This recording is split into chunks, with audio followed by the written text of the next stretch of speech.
nós celebramos a morte e a ressurreição do nosso Salvador, Jesus Cristo. E é claro que para nós podemos fazê-lo, o milagre anterior tem que ter ocorrido. Pois quem morre na cruz, quando falamos da cruz de Cristo, não é um simples homem, mas o Filho de Deus. E como Filho de Deus, Deus mesmo, aquele que morre na cruz, é aquele que sempre existiu, é o Deus Filho, o Criador, é o Senhor do universo. Como diz Paulo, Ele, o primeiro filho, é a revelação visível do Deus invisível. Ele é superior a todas as coisas criadas, pois por meio dele Deus criou tudo no céu e na terra, tanto que se vê como que não se vê, inclusive todos os poderes espirituais, as forças, os governos e as autoridades. Por meio dele, diga, por meio de Cristo. E para ele, diga, para Cristo. Paulo diz aos Colossenses no capítulo 1, dos versos 15 a 17, por meio dele e para ele, Deus criou todo o universo. Antes de tudo, ele, Jesus, já existia. E por estarem unidas com ele, todas as coisas são conservadas em ordem e harmonia. Ele é o sustentador do universo. Portanto, se esse é o nosso Cristo, o milagre que necessariamente ocorreu antes da morte e ressurreição do nosso Salvador foi o milagre da encarnação. Se entendemos que na cruz morreu Deus homem, um milagre anterior à cruz e à ressurreição tem que ter acontecido, pois como é possível que Deus tenha ido para a cruz? E esse milagre, a Bíblia diz, é a encarnação. João escreveu algo semelhante a essa fala de Paulo aqui aos Colossenses no capítulo 1. Enquanto Paulo chamou a Cristo de o primeiro filho ou primogênito, João chamou a Cristo no início do Evangelho de a palavra ou o verbo. João 1, versos 1 a 5 e posteriormente verso 14 dizem: no princípio era a palavra ou o verbo, e a palavra estava com Deus, e a palavra era Deus. Aquele que é a palavra sempre esteve com Deus, criou tudo que existe, e nada existe que não tenha sido feito por ele. Nele está a vida eterna, e essa vida dá luz a toda a humanidade. A sua vida é a luz que brilha nas trevas, e estas nunca poderão pôr fim a essa luz. Verso 14: a palavra tornou-se homem. Diga, a palavra tornou-se homem e viveu aqui na terra. Olha para o seu irmão e diga: entre nós. Verso 14, João escreve: a palavra tornou-se homem e viveu aqui na terra entre nós, cheio de amor e perdão, cheio de verdade, e vimos a sua glória, a glória do Filho único do Pai. Aqui nós temos a história da encarnação como um ato extremamente radical. O Deus eterno agora está encerrado num corpo de carne, e essa carne, como diz o Gênesis, é feita do pó da terra. Tanto quanto o corpo de Adão era feito da terra, e portanto a terra era sua irmã, de igual modo assim será o corpo de Cristo. A glória que vimos então nessa fala de João, no Cristo encarnado, é uma glória dentro de um corpo de terra. O eterno deixa a eternidade para trás e toma como parte de si mesmo um corpo de terra.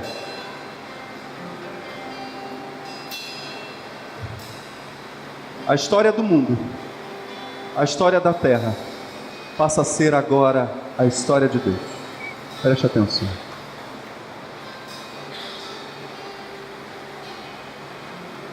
A carne do mundo é a sua carne.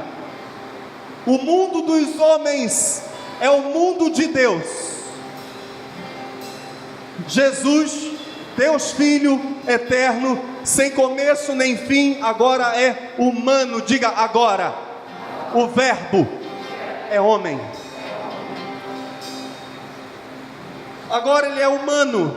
E agora, como nos diz um dos maiores teólogos protestantes contemporâneos, falecido recentemente, em 1993, Wolfhard Pannenberg, a história do mundo é a história de Deus. Agora na encarnação, o corpo humano de Jesus é o corpo de Deus. A carne é carne de Deus. A natureza é natureza de Deus. O mundo é mundo de Deus.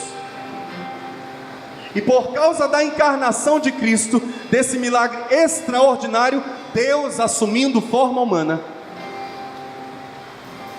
surge uma garantia para a criação, uma garantia para todo o universo visível. Por causa da encarnação está garantida a glorificação da criação. A encarnação de Cristo garante que um dia, como cantamos agora o coro da igreja recentemente, num lindo dia, num dia feliz, como diz Paulo em Romanos capítulo 8, toda a criação espera com ardente esperança por esse dia futuro em que Deus ressuscitará os seus filhos. Nesse dia, tudo aquilo a que o mundo ficou sujeito por causa do pecado desaparecerá, e todo mundo à nossa volta participará da gloriosa liberdade que os filhos de Deus hão de desfrutar em relação ao pecado. Aleluia. A encarnação de Cristo garante que a natureza, o mundo visível,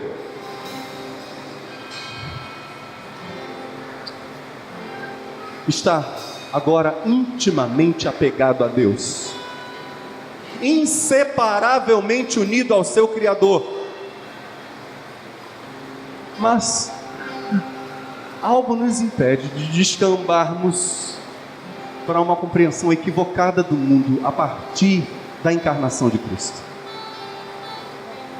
Se a encarnação de Cristo, no dizer de Paulo, garante a toda a natureza a sua restauração, porque inseparavelmente agora o Cristo, Deus Filho, tem um corpo da carne. Agora ele está inseparavelmente unido ao pó da terra. Há algo que nos impede de descambarmos para uma visão mentirosa, que seria a doutrina panteísta. Dizermos que Deus é tudo e tudo é Deus, olhando para a natureza como se ela agora fosse Deus. Há dois fatos que nos impedem de entrarmos nesse erro. O primeiro deles está na conversa de Jesus com a mulher samaritana em João 4, quando ele afirma no diálogo com a samaritana que Deus é Espírito. Algo completamente distinto da ideia que os judeus possuíam, e Jesus era judeu, de homem como carne, como baçar. Para um judeu, quando ele se referia ao homem, dizia o homem é carne. A ideia não tem a ver com a nossa percepção de carne, de corpo, é diferente no judaísmo. Quando o judeu dizia ali está uma carne, um ser humano, a ideia era uma entidade composta de princípios materiais, mentais e espirituais que só Deus pode separar, dividir e distinguir.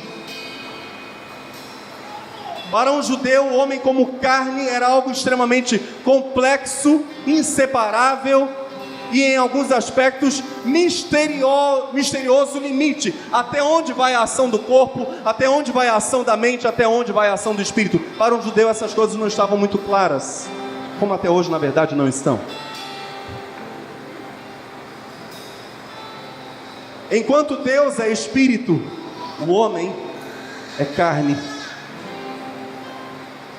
Então Jesus, o Deus que se faz carne, toma como seu um corpo que é humano, une inseparavelmente aquilo que é carne, que é natural, e aqui o sentido de carne que eu estou usando é diferente do sentido judaico de carne.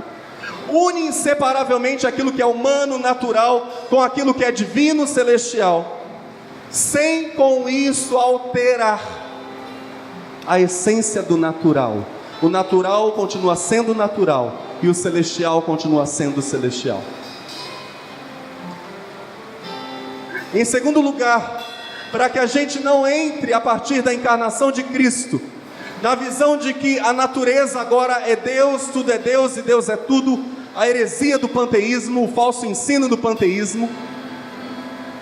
Ao falarmos sobre Deus, além de nos lembrarmos o que Jesus falou, Deus é Espírito, precisamos também nos lembrar que Deus existe ou subsiste como três pessoas, como três núcleos pessoais distintos que compartilham uma mesma essência. Deus é uma triunidade ou uma trindade. Se de um lado, preste atenção, o Espírito Santo aparece no Gênesis como sendo o ventre, o Espírito de Deus pairava sobre a face das águas ou do abismo, gestando, ele é o ventre. Se no Gênesis o Espírito Santo enviado por Deus Pai é o ventre que gera a matéria, se mais tarde o Filho é aquele que assume como parte de si a matéria na encarnação, de outro lado nós precisamos lembrar que enquanto o Espírito vem no Gênesis, enquanto o Filho vem na encarnação, o Pai permanece acima de toda a criação, no céu dos céus, transcendente a tudo. O Pai está acima. O Pai envia o Espírito. O Pai envia o Filho. Mas o Pai fica lá, na luz das luzes.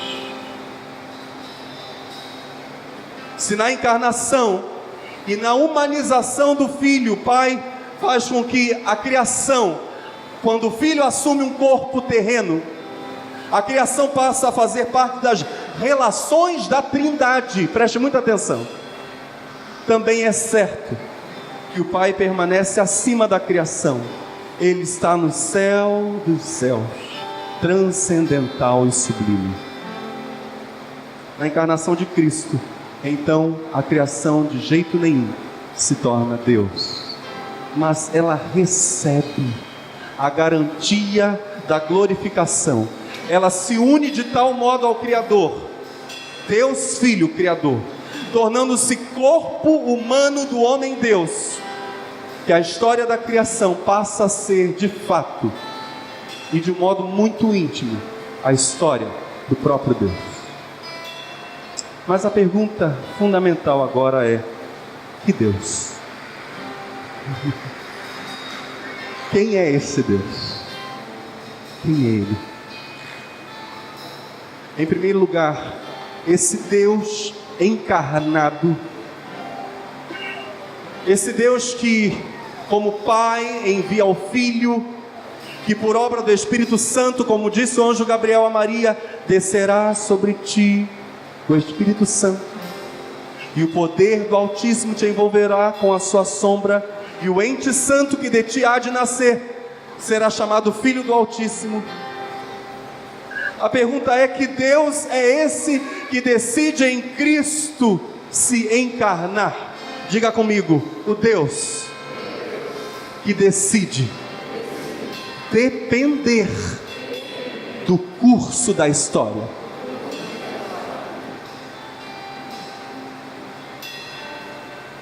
O Deus em Cristo é um Deus vulnerável.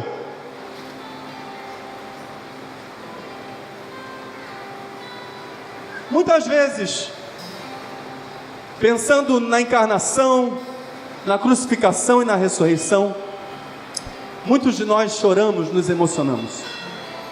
Isso é muito justo.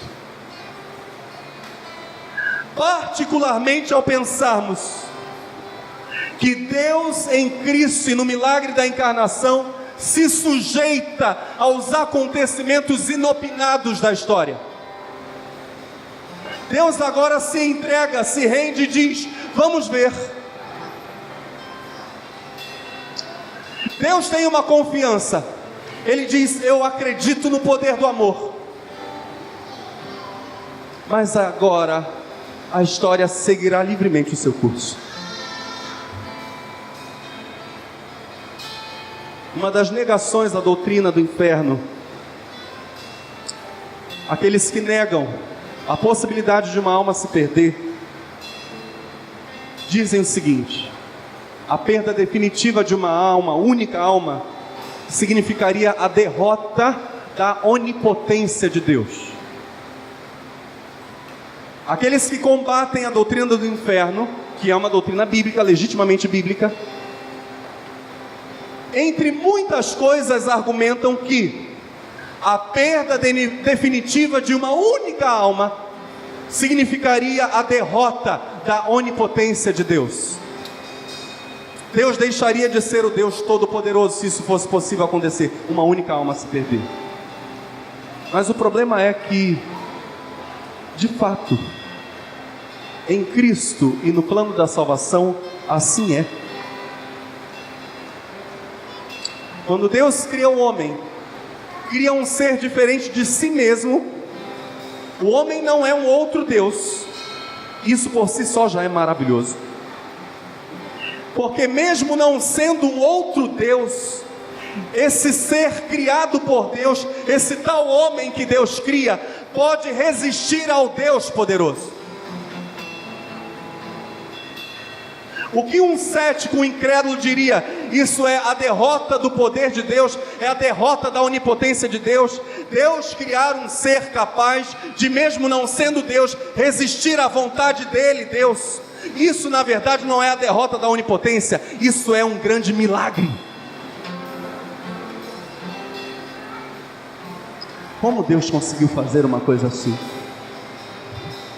Criar um ser que, apesar de não ser Deus, consegue resistir ao amor dele. Meu Deus! Que nível de criação é essa? Quem é esse Deus? É o Deus que decide depender do curso da história. Na encarnação, Deus não força um homem sequer a crer em seu amor e a segui-lo. Deus não força nenhum homenzinho só. Deus convida. E todo convite está sujeito à aceitação ou rejeição, isso é óbvio. Deus se sujeita a ser rejeitado. Lucas 14, versos 16 a 18. Jesus lhe disse: certo homem estava preparando uma grande festa e convidou muitas pessoas. Quando chegou a hora, ele mandou o seu servo dizer às pessoas que tinham sido convidadas: venham, já está tudo pronto. Mas eles começaram, diga comigo, eles começaram. Olha para o seu irmão e diga: eles começaram, um por um, a dar desculpas. Jesus está contando essa história para falar do banquete da salvação. Deus está convidando as pessoas, mas uma a uma vai oferecendo para o dono da festa, na verdade para o empregado responsável para convidar as pessoas para a festa. Um a um vai oferecendo as suas desculpas. Um Deus que aceita ser rejeitado. Pergunta para o seu irmão: o que você faz com esse Deus?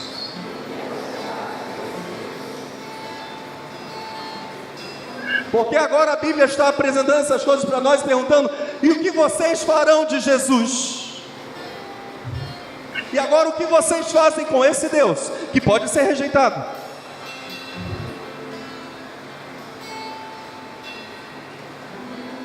Já falei isso aqui hoje, mas eu quero ressaltar algo.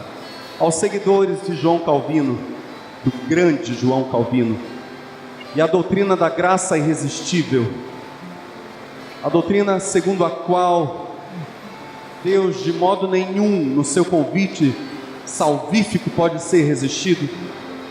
Para os seguidores do grande teólogo e mestre Calvino, preciso enfatizar algo. O maior milagre da onipotência divina não é a realidade da sua soberania irresistível, mas é o fato de coexistirem lado a lado graça irresistível e uma criação soberana de seres capazes de resistirem à sua vontade. Esse é o grande mistério de Deus. Isso pode parecer, e é na verdade, um grande paradoxo, uma aparente grande contradição. Essas duas realidades coexistem. O mesmo Deus que a qualquer momento pode usar a sua soberania, por vezes abre mão de usá-la e deixa com o homem rejeitá-lo ou aceitar seu convite. Por isso, há um grande perigo nessa disposição de Deus de se sujeitar ao curso da história. Se é possível que ele seja rejeitado, eu gostaria que você olhasse essas coisas com uma profunda reflexão, porque nada do que estamos dizendo aqui nessa noite é sem grande importância. Nessa noite nós precisamos ouvir os salmos e neste tempo que se chama hoje, dar toda a atenção a estas palavras que agora eu vou ler, no Salmo 95, dos versos 3 a 8. Peço que você ouça com toda a atenção. Pois o Senhor é Deus poderoso, é Rei poderoso acima de todos os deuses. Ele reina sobre o mundo inteiro, desde as cavernas mais profundas até os montes mais altos. O Senhor reina sobre o mar que Ele fez, e também sobre a terra que Ele mesmo formou. Venham, olha para o seu irmão e diga: venha. Olha para o outro e diga: venha. O verso 6 do Salmo 95 diz: venham, fiquemos de joelhos e adoremos o Senhor. Vamos nos ajoelhar diante do nosso Criador. Ele é o nosso Deus. Nós somos o povo que Ele guia, somos o rebanho do qual Ele cuida. Escutem hoje o que Ele nos diz: não sejam teimosos como os seus antepassados foram.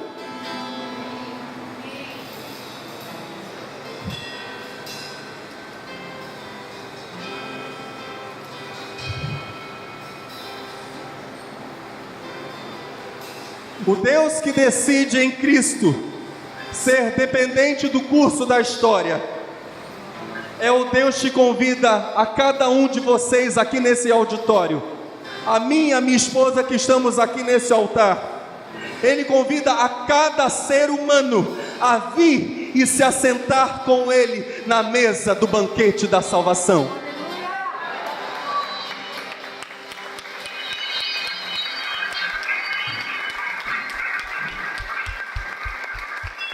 Aleluia!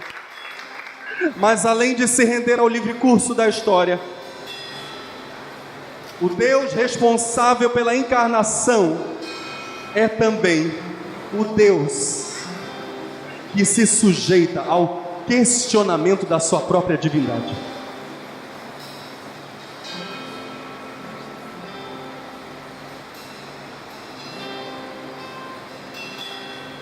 Diga: Deus se sujeita ao questionamento da sua divindade. O outro grande nome da teologia contemporânea, que eu admiro muito, Jürgen Moltmann, irá afirmar que pela morte de Jesus na cruz, sendo esta a morte do próprio Filho de Deus, a divindade, a deidade de Deus será questionada. E eu quero falar um pouquinho, antes de voltar à teologia bíblica, sobre mitologia, a mitologia nórdica. Nórdica é dos povos de origem germânica ou ligados à língua alemã, os povos que habitam o norte da Europa. Jormunham, na mitologia nórdica, é o segundo filho de Loki, com a gigante Engrubda. Jormunham tem o aspecto naquela mitologia de uma gigantesca serpente, e o arqui-inimigo de Jormunham é o deus nórdico que tem sido mocinho de filmes, chamado Thor. Thor é o arqui-inimigo da serpente Jormunham. Na mitologia nórdica, durante um evento chamado Ragnarok, que é o apocalipse dos nórdicos, Jormunham se libertará e cobrirá os céus e toda a terra com o seu veneno. Numa grande batalha da Ragnarok, Thor vai receber de Odin a missão de matar Jormunham, mas a serpente, também chamada de serpente de Midgard, vai vencer, e na mitologia Thor morrerá na batalha. Para os nórdicos, Thor, um deus, morre por causa da serpente. Mas não é só na literatura nórdica que deuses morrem. Muitos aqui já ouviram sobre o nome da filosofia muito famoso, que é Nietzsche. Nietzsche nos fala da ideia da morte, ou do conceito da morte, do mundo das ideias e do prazer, da morte de Dionísio. E Nietzsche falava sobre isso na filosofia como um efeito do avanço ou da extrapolação da razão. A razão seria a causa da morte dos deuses. E para Nietzsche, ainda que alguns até questionem essa famosa frase de Nietzsche, a verdade é que, dirá ele, Deus está morto. Surgiu até um filme baseado nessa frase de Nietzsche, intitulado Deus não está morto.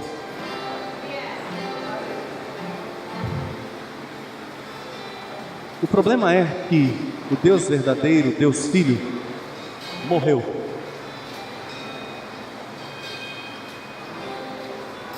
Isso não é um assunto apenas da mitologia ou da filosofia, isso é um fato.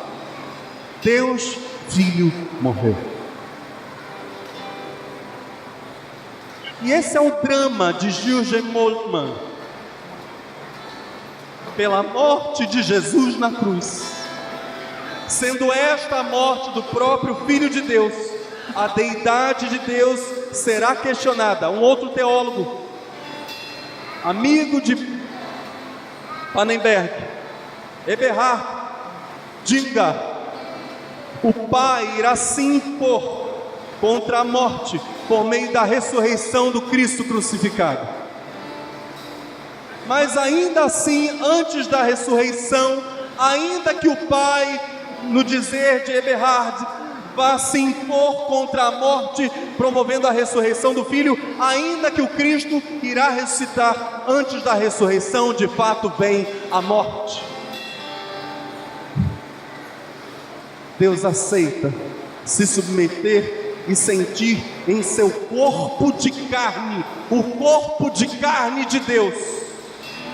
Deus aceita sentir a mais dura experiência humana, que é a morte, e da forma mais brutal, que é a cruz.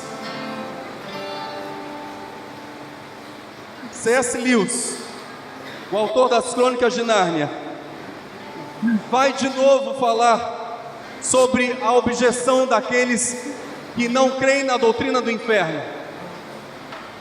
Comentando essas objeções, Lewis dirá: o que você está esperando que Deus faça? Que apague os pecados passados das pessoas e a qualquer custo permita que tenha um novo começo, abrandando cada dificuldade, oferecendo-lhes ajuda milagrosa? E Lewis finaliza dizendo: entretanto, Ele fez isso no Calvário. A expressão chave na fala de Lewis para mim é a qualquer custo.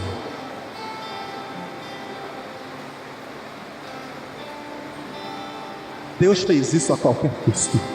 Diga comigo, Deus fez salvação a qualquer custo. Deus operou salvação pagando o preço mais alto que poderia ser pago. Mas a pergunta permanece. Se a deidade de Deus é desafiada na morte de Cristo, a pergunta é: então, se o Cristo está na cruz, onde está o poder do Todo-Poderoso? Se o Filho morre, onde está o poder de Deus? Em primeiro lugar, em amar e morrer de amor.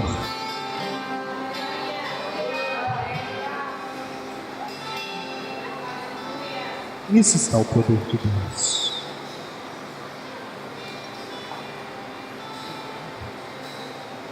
Quem morre de amor é forte.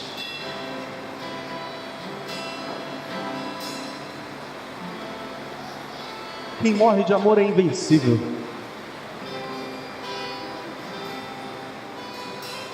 Em segundo lugar, antes diga comigo, amar e morrer de amor.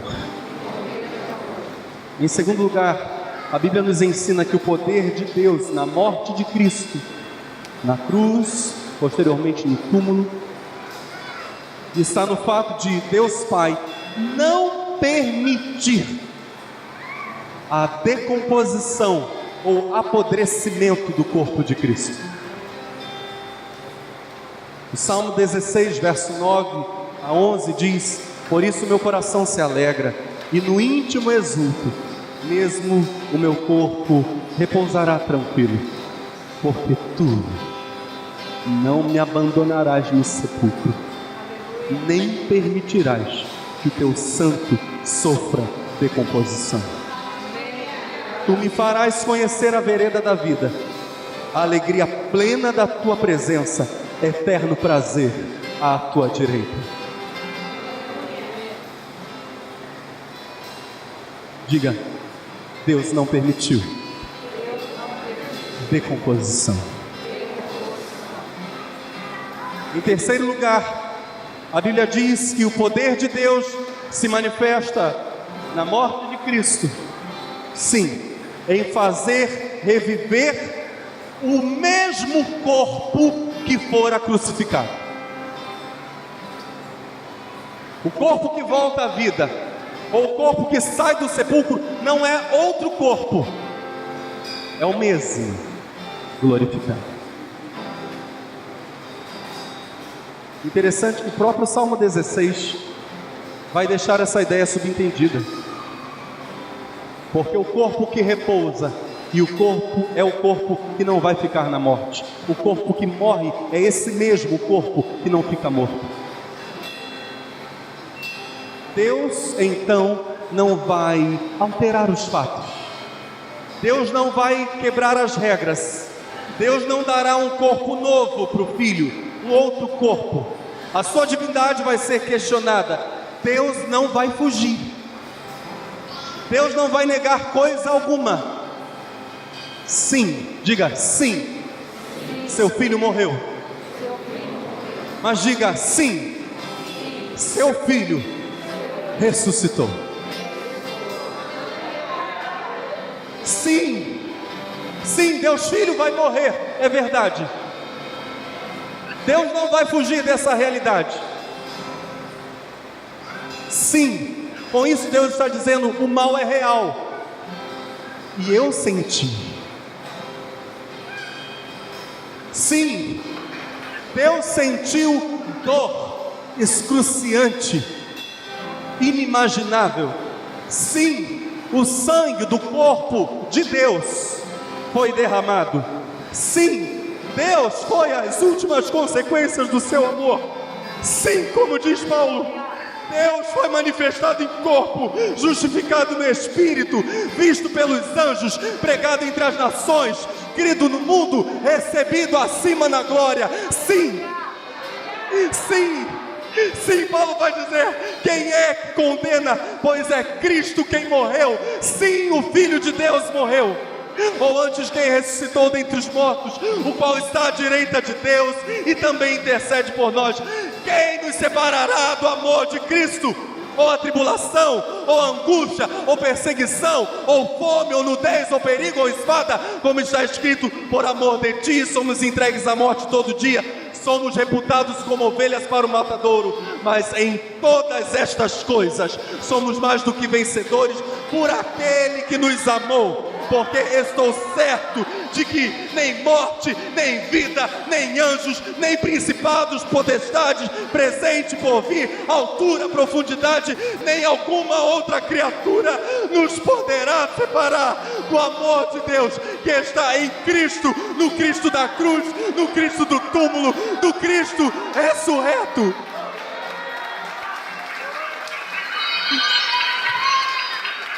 Sim. Aleluia. Sim, Deus sofreu. Sim, é verdade. Sim, o corpo unido a Deus morreu.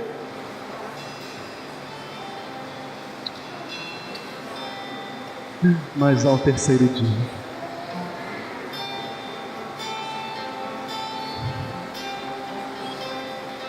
Deus diz: